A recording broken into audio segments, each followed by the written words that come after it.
Bueno, vamos a seguir con el Ateneo de la Residencia de Inmunología del Hospital Garrahan.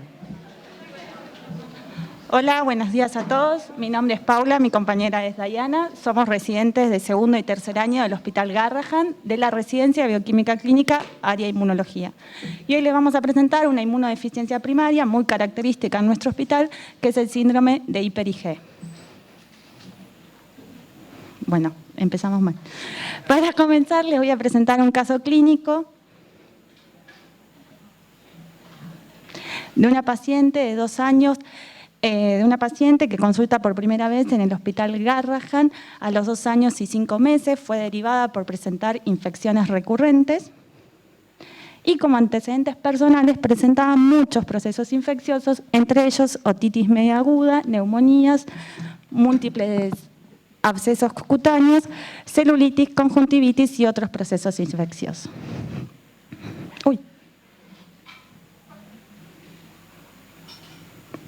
Bueno, cuando se estudia la familia no refería consanguinidad ni tampoco presentaba antecedentes de inmunodeficiencias primarias. A los datos positivos en el examen físico, esta paciente presentaba un buen estado general, sin signos de desnutrición o mala alimentación, sin embargo presentaba lesiones cutáneas, lesiones vesicopustulosas que incluían al cuero cabelludo, un rostro particular, hiperlaxitud ligamentaria y paladar alto.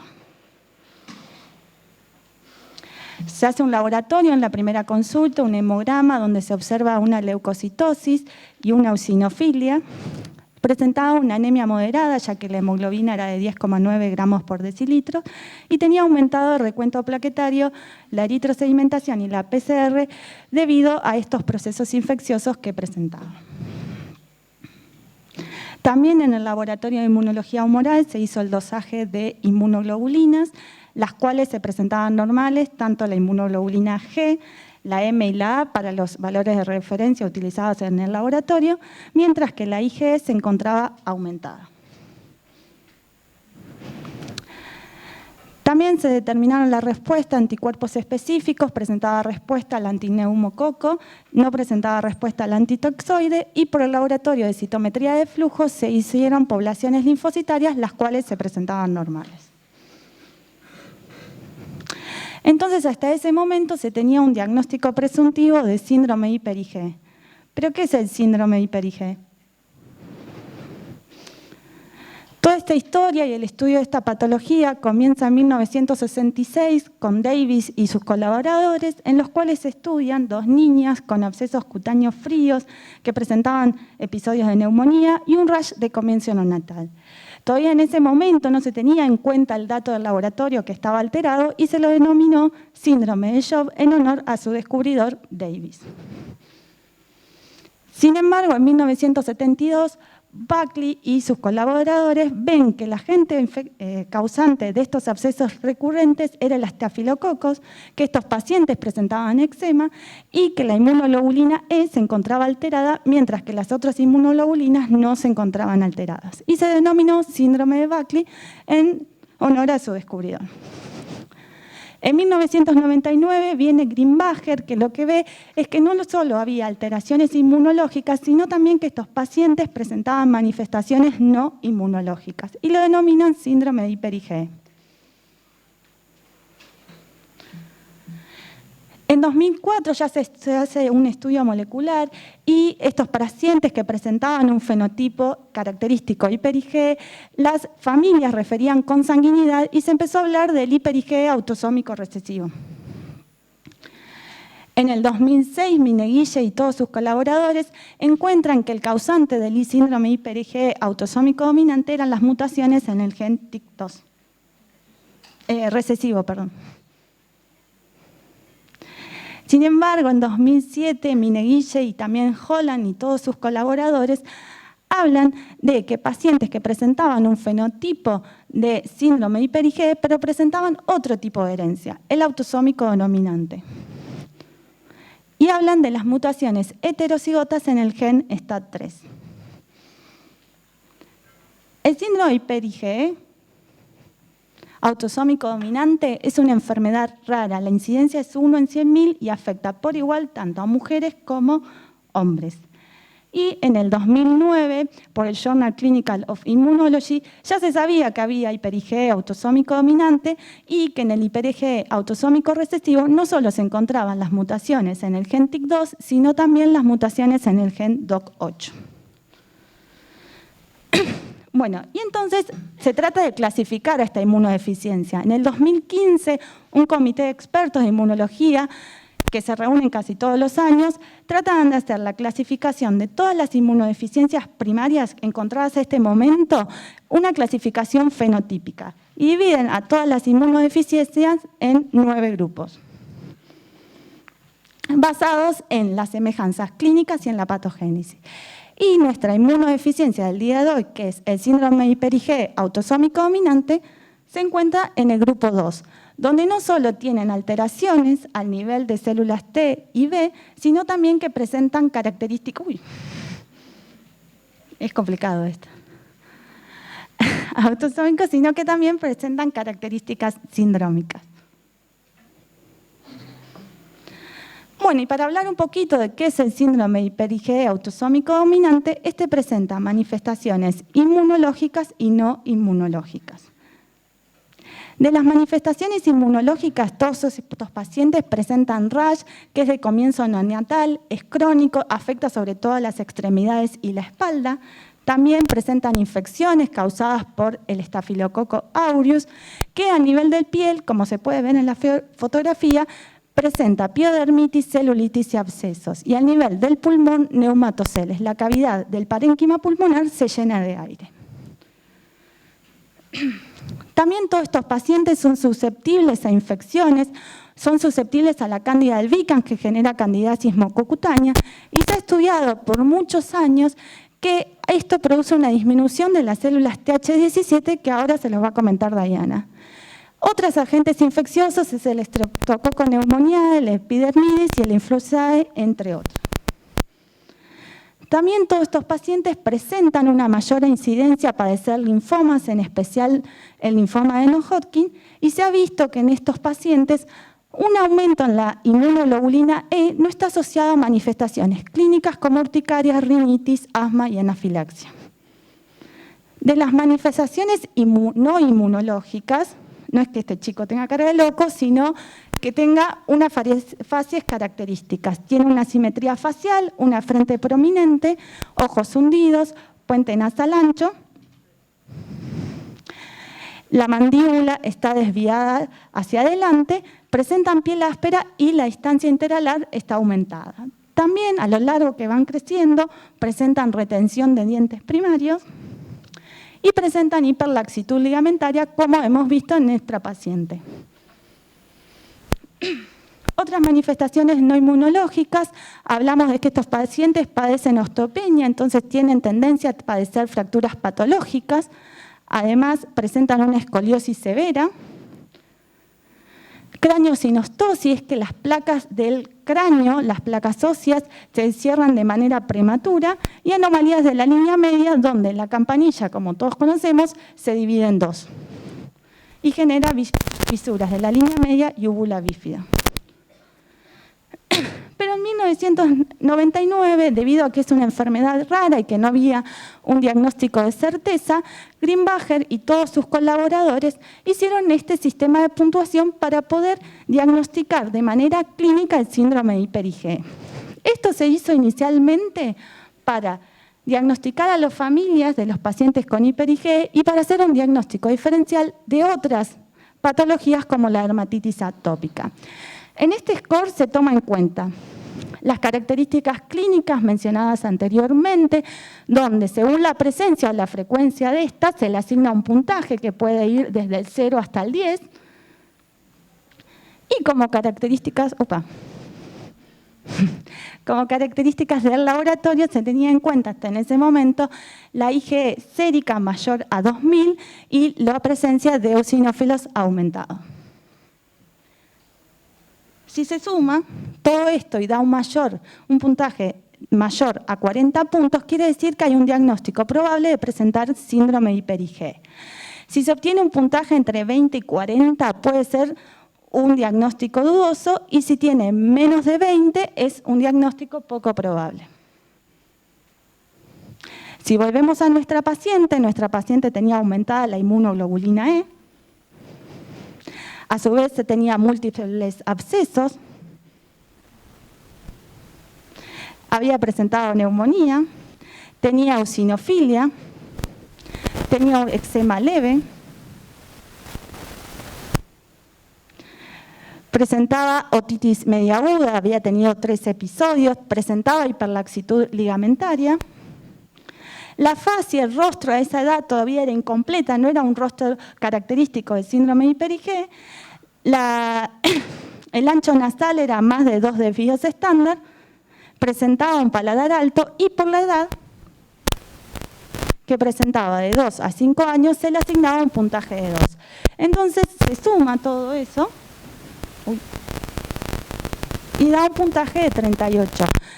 Sería un diagnóstico subjetivo de síndrome de Hyper-IgE, pero hay que tener en cuenta que los niños, a medida que van creciendo, van adquiriendo las manifestaciones no inmunológicas. Por eso, en ese momento, esta paciente presentaba un puntaje de 38, menor a 40. Y bueno, y después se estudió cuál era el agente causante de esta enfermedad, y era que presentaba mutaciones en STAT3. STAT3 es un factor de transcripción. Es un factor de transcripción que pertenece a la familia de 7 factores de transcripción, como el STAT1, STAT5, y que lo que hacen es dimerizarse para translocarse al núcleo y favorecer la expresión de diferentes genes. Hay 2 tipos de isoformas, la isoforma alfa y la beta. La primera estructura tridimensional de cristal del heterodímero beta, en el cual, como podemos ver, tiene un dominio N-terminal formado por hélices alfas, el dominio de unión al ADN, que está formado por una estructura de barril de beta, el dominio conector, representado por el color verde, que tiene hélices alfas, y el dominio CH2, en el cual se encuentran los residuos de tirosina fosforilados que favorecen la dimerización de este factor de transcripción para que se pueda translocar al núcleo. Y si hablamos del gen, es un gen grande de 24 exones que se encuentra localizado en el cromosoma 17 y es un gen bastante conservado entre especies porque solo se difiere en un aminoácido entre ratones y humanos. Y ahora los dejo con Diana, que va a explicar la patogénesis.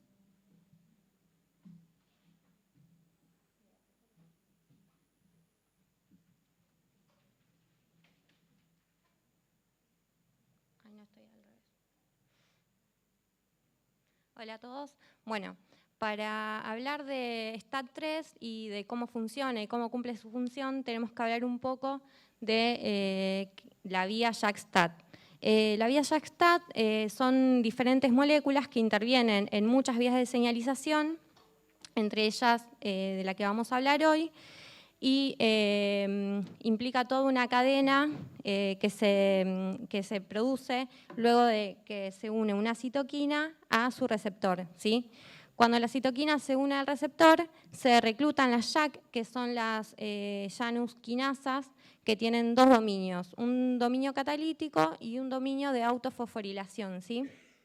Cuando se reclutan, las JAK se autofosforilan y además tienen la capacidad de fosforilar otras moléculas que son las STAT, ¿sí?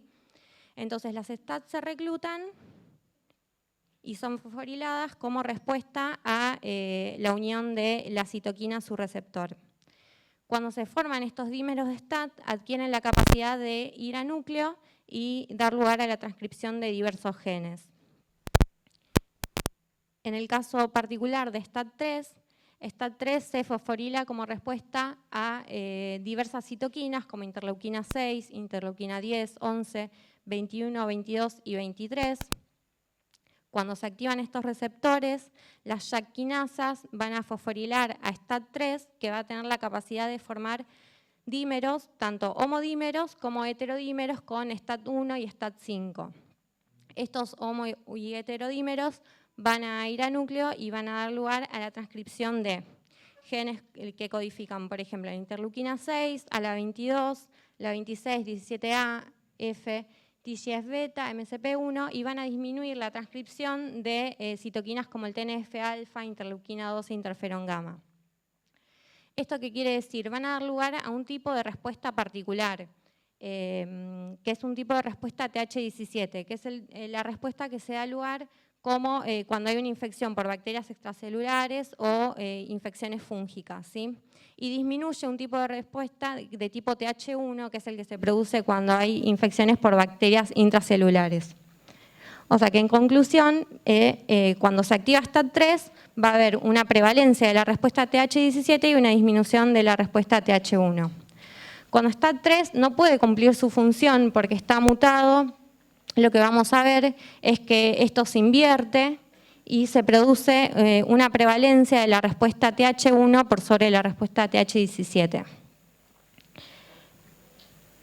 Esto va a dar lugar a toda la patogenia del síndrome de hiper-IgE autosómico dominante, donde, por ejemplo, la disminución de la síntesis de interleuquina 6, 17, 22 y beta-defensina va a alterar la función y la quimiotaxis de los neutrófilos, dando lugar a los abscesos por Staphylococcus aureus en piel y pulmones. La disminución de interleuquina 17A, F, 22 y 23 va a dar lugar a una inmunidad antifúngica dañada que va a producir candidiasis mucocutánea. La disminución de señalización por interleuquina 21 va a dar el aumento de IgE sérica, bien característico de esta patología. La disminución de señalización por interleuquina 10 da lugar a la atopía. La disminución de la señalización por interleuquina 11 da lugar a todas las anormalidades craneofaciales, y la disminución de la señalización por TGF-beta y el aumento de TNF-alfa va a dar lugar tanto a anormalidades vasculares como aneurismas, como el aumento de la actividad de las metaloproteasas en el pulmón que dan lugar al neumatocele. Ahora, en cuanto al laboratorio, lo primero que encontramos generalmente, además de la eosinofilia, es la alteración o el aumento marcado de la IgE sérica. Para dosarla utilizamos la nefelometría, que mide el aumento de la intensidad de luz dispersada por las partículas suspendidas en una cubeta. Como sabemos, se ponen anticuerpos contra la fracción constante de la hiper-IgE, y la dispersión de esta luz va a ser directamente proporcional a la concentración que haya de IgE.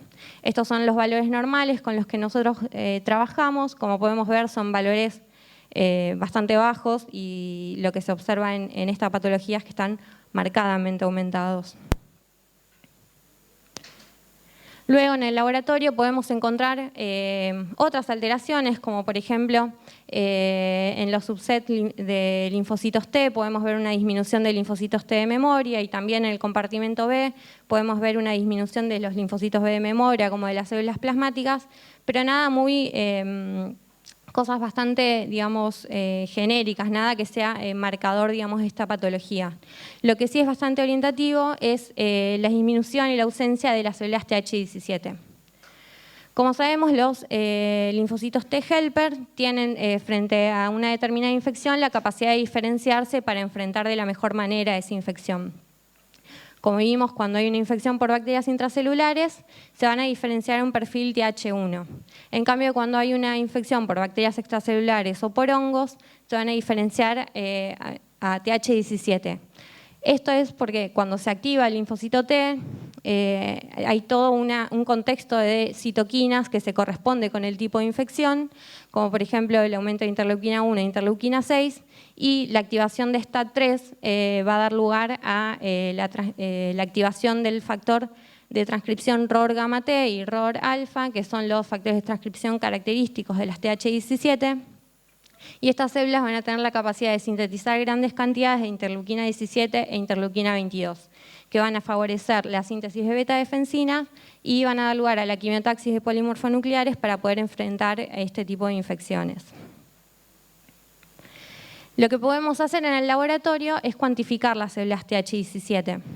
Para eso tenemos que tomar una muestra de sangre entera y separar las células mononucleares totales. esas células mononucleares totales van a ser activadas in vitro mediante el uso de dos sustancias llamadas PMA y ionomicina, que son activadores inespecíficos. Lo que yo voy a hacer es activar a todas las células y un porcentaje de esas células me van a dar, van a ser del perfil TH17. ¿Sí? Yo eso lo puedo cuantificar y puedo ver si está dentro de parámetros, dentro de los valores normales con los que contamos en el laboratorio. Este estímulo se realiza durante 15 horas y luego lo que se hace es permeabilizar a la célula y marcarla para poder cuantificar estas TH17. Lo que se utiliza son anticuerpos marcados con diferentes fluorocromos para poder verlos por citometría de flujo y, por ejemplo, los marcadores que usamos son los marcadores de linfocitos T, que es el CD3, el marcador de linfocito T helper, que es el CD4, y interferón gamma, que es el marcador de las células TH1, e interleuquina 17, que es el marcador de las células TH17. Luego lo que vamos a hacer es adquirirlo en el citómetro. Bueno, el citómetro es un equipo que nos permite marcar, como vimos, lo que se hace es mezclar todas estas células con los diferentes anticuerpos marcados con fluorocromos y luego lo que va a hacer es, se las va a alinear a todas las células en fila india y van a recibir luz de diferentes frecuencias y lo que nos va a permitir es poder diferenciarlas por tamaño, por complejidad, pero además, como yo las tengo marcadas con diferentes anticuerpos con fluorocromos, voy a poder ver otros parámetros, ¿sí? El primer gráfico que uno obtiene con el citómetro es un gráfico de forward size scatter, que lo que nos permite ver es la complejidad en función del tamaño. Las más pequeñas son los linfocitos y las menos complejas, después los monocitos y por último los más grandes y más complejos que son los neutrófilos. En este caso, como vamos a fijarnos, vamos a estudiar linfocitos T, tenemos células mononucleares totales, o sea que no vamos a tener la nube de neutrófilos y vamos a estudiar la nube de linfocitos. Por eso, lo primero que vamos a hacer es tomar la nube de linfocitos por forward size scatter, después las que sean CD3 positivos, que van a ser los linfocitos T, después las que sean CD4 positivos, que van a ser los T helpers, y finalmente ahí vamos a ver en interleuquina 17 en función de interferón gamma las diferentes subpoblaciones. Y acá tenemos las TH17 que son las de nuestro interés. Bueno, finalmente, como dijimos, cuando estas TH17 están disminuidas por debajo de 0,5 es bastante indicativo de que el paciente tenga un síndrome de hiper-IgE por deficiencia de STAT3. Para confirmarlo, realizamos una PCR y la secuenciación de STAT3 por técnica de Sanger. Como sabemos, el patrón de herencia de esta patología es esporádico, en realidad generalmente son casos esporádicos.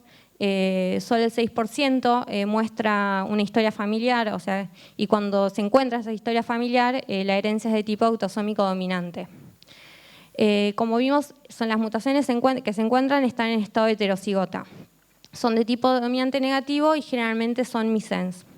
¿Qué quiere decir? Quiere decir que las mutaciones no son lo suficientemente deleterias para anular totalmente la expresión de la proteína. Hay expresión de proteína, pero esta proteína es aberrante. Y el efecto dominante negativo consta de que la proteína aberrante no solo que no funciona adecuadamente, sino que además tiene un efecto dominante negativo sobre el alelo nativo, el que no está mutado, ¿sí? De hecho, esto se confirmó más que nada en ratones, que cuando se delesiona totalmente uno de los alelos, el ratón tiene un fenotipo normal. O sea que para que se vea este efecto dominante negativo, tiene que haber expresión de proteína aberrante. Bueno, como vemos, este es el gen de STAT3 con todas las mutaciones que se encontraron hasta ahora. Vemos que están a lo largo de todo el gen, pero bueno, en este trabajo del 2010 que nosotros usamos mucho para estudiar a los pacientes, se propone todo un método, digamos, eficiente para estudiar el gen de STAT3 según cómo se concentran las mutaciones. Primero se sugiere estudiar el dominio de unión al ADN, que es el que vemos que tiene más mutaciones descriptas, luego los exones del dominio SH2, después los del dominio de transactivación y finalmente el resto de las regiones codificantes. ¿Por qué no se buscan mutaciones en estado homocigota? Bueno, no se encontraron pacientes que tengan mutados los dos alelos y lo que se vio en ratones y lo que se considera la razón por la cual no hay mutaciones en estado homocigota es que la pérdida de función total de STAT3 es incompatible con la vida. ¿Sí? Los ratones knockout para STAT3 no son viables, con lo cual se considera que la pérdida de función total de STAT3 en realidad no es compatible con la vida. Y finalmente no se buscan tampoco mutaciones en el promotor, porque si hubiera mutaciones en el promotor no se van a ver expresadas en la proteína y no se va a producir este efecto dominante negativo que es necesario para dar lugar a la patología.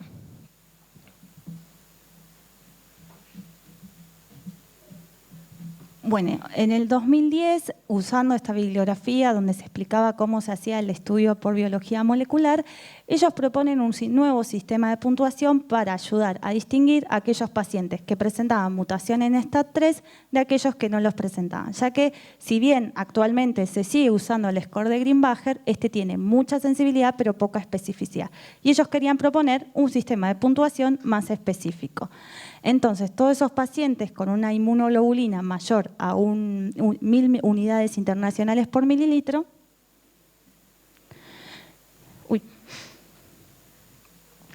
ya este sistema de puntuación, tomando las 5 características más patognomónicas del síndrome de hiper-IgE y la presencia de las mismas y la frecuencia, se le asigna un puntaje.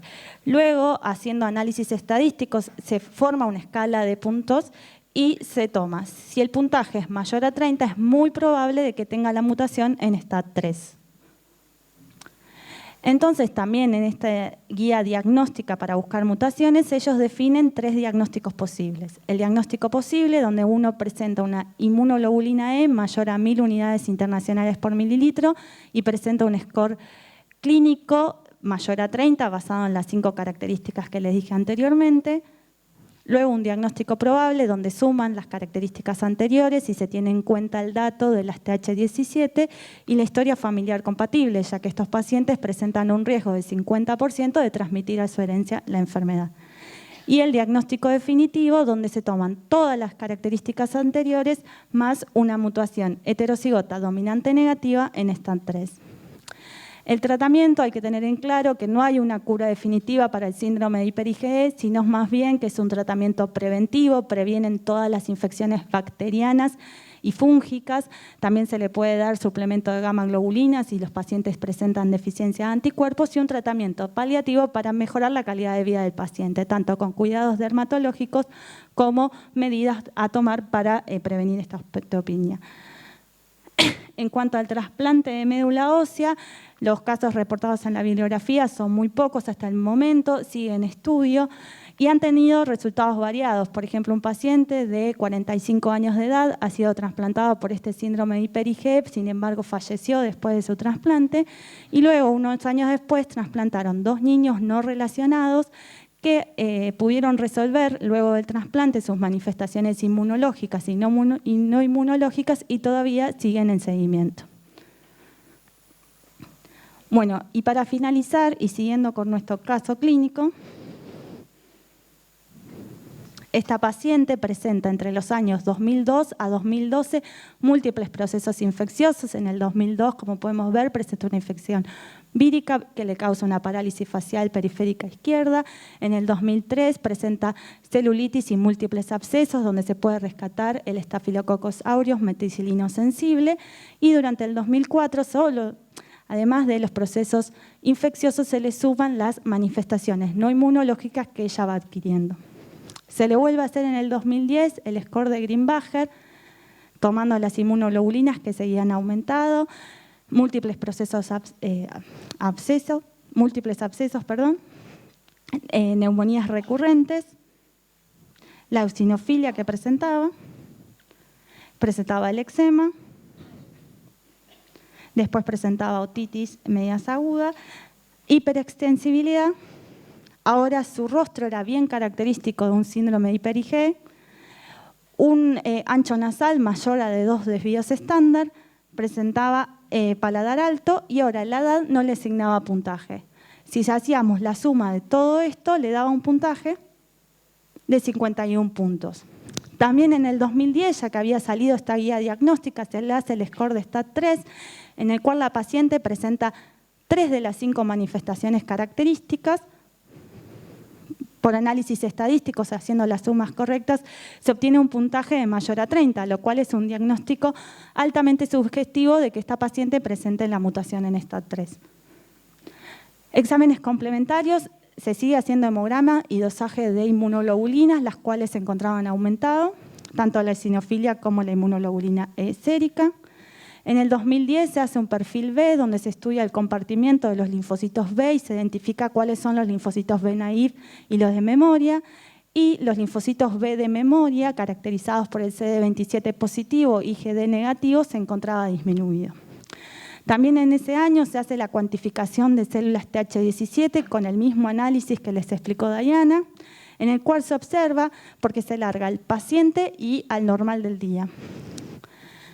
El normal, sin estímulo en su estado basal, presenta, si podemos ver, en el cuadrado superior en la izquierda, se observa una TH17 de 0%, que se puede ver mejor en este gráfico.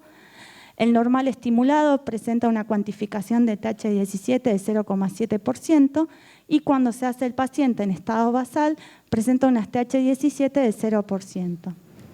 En el paciente estimulado, las TH17 arrojaron un valor de 0,2, lo cual significa que está disminuido con respecto al control. Todo esto es altamente subjetivo de que presente la mutación.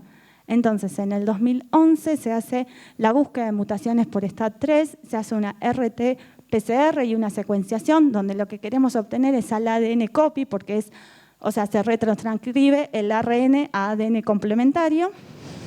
Y todo esto, utilizando el ARN obtenido de sangre periférica del paciente, se muestra la presencia de la mutación missense, donde se intercambia el nucleótido de guanina por uno de citosina en la posición 343 en estado heterocigota, que da lugar en la proteína al cambio de valina por leucina. Como tenemos esto a nivel de mensajero, se confirma por ADN genómico. Y luego uno que termina de buscar la mutación, se busca si la mutación es causante de la enfermedad. Entonces uno va a buscar a bases de datos y a la bibliografía. Por eso, por suerte, esta mutación ya estaba descrita por Renner y sus colaboradores en el año 2008 y se veía que esta mutación se encontraba en el dominio de unión del ADN. Bueno, en el 2013 la paciente presentó 3 internaciones que presentaba celulitis y neumonía y en el 2015 es derivada a un hospital de adultos.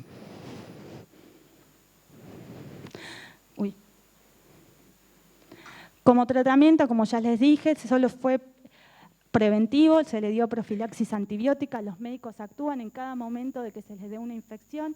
También no solo fue atendida por el servicio de inmunología, sino que tuvo controles por el servicio de odontología, dermato, endocrino, neumo y oftalmo, y también tuvo cuidados cutáneos locales.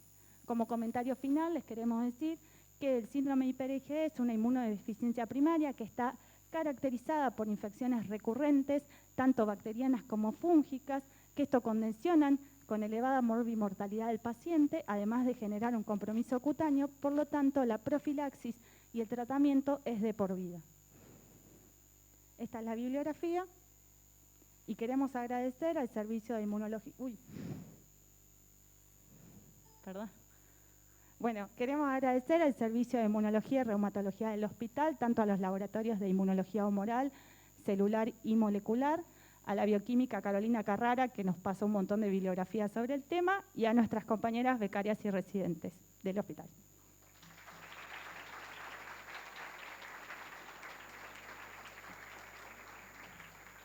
¿Alguna pregunta?